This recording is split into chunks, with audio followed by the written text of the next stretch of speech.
Hi, ನಮಸ್ಕಾರ. ನಾನು ನಿಮ್ಮ DSP BS ಬಸವರಾಜ್. ಮತ್ತೆ ಬಂದಿದ್ದೀನಿ ಒಂದು ಸಂದೇಶ ತಗೊಂಡು. ಇತ್ತೀಚಿನ ದಿನಗಳಲ್ಲಿ ನೀವು ಬ್ಯಾಂಕಿಗೆ ಹೋಗಬೇಕಾದ್ರೆ ನಿಮಗೆ ಗೊತ್ತಿರಲಾರ್ದೇ ಹಿಂದ್ಗಡೆ ಜನ ಫಾಲೋ ಮಾಡ್ತಾ ಇರ್ತಾರೆ.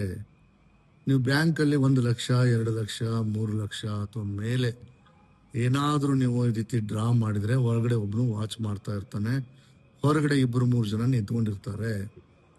ಹೊರಗಡೆ ಬಂದ ತಕ್ಷಣ ನಿಮ್ಮ ಬ್ಯಾಗನ್ನು ಎಲ್ಲಿಡ್ತೀರಿ ನಿಮಗೆ ಗೊತ್ತಿರಲ್ಲ, ನೀವು ತೊಗೊಂಡಿದ್ದು ಯಾರಿಗೂ ಗೊತ್ತಿಲ್ಲ ಅಂತ ತಿಳ್ಕೊಂಡಿರ್ತೀರಿ.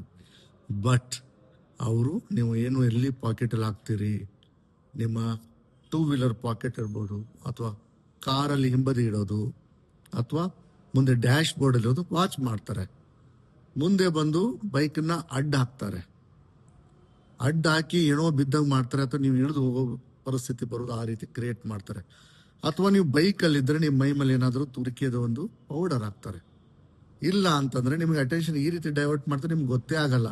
ಅಡ್ಡ ಬಂದು ನಿಂತ್ಕೊಂಡ್ಬಿಟ್ಟು ಮರೆ ಮಾಚಿ ನಿಮ್ಮ ಹಿಂದ್ಗಡೆಯಿಂದ ಪಾಕೆಟಿಂದ ತೆಗೆದು ಹೋಗ್ತಾರೆ. ಈ ರೀತಿ ಸುಮಾರು ಅಫೆನ್ಸ್ಗಳು ಆಗ್ತಾ ಇದ್ದಾವೆ. ಇದಕ್ಕೆ ಇಂಪಾರ್ಟೆಂಟ್ ಅಂದರೆ ಓಜಿ ಕುಪ್ಪಂ ಗ್ಯಾಂಗ್ ಅಂತಾರೆ. ಇದಕ್ಕೆ ಸುಮಾರು ಕೇಸ್ಗಳು ದಾವಣಗೆರೆಯಲ್ಲಿ ಡಿಟೆಕ್ಟ್ ಆಗಿದ್ದಾವೆ, ಇನ್ನೂ ಕೂಡ ನಡೀತಾ ಇದ್ದಾವೆ.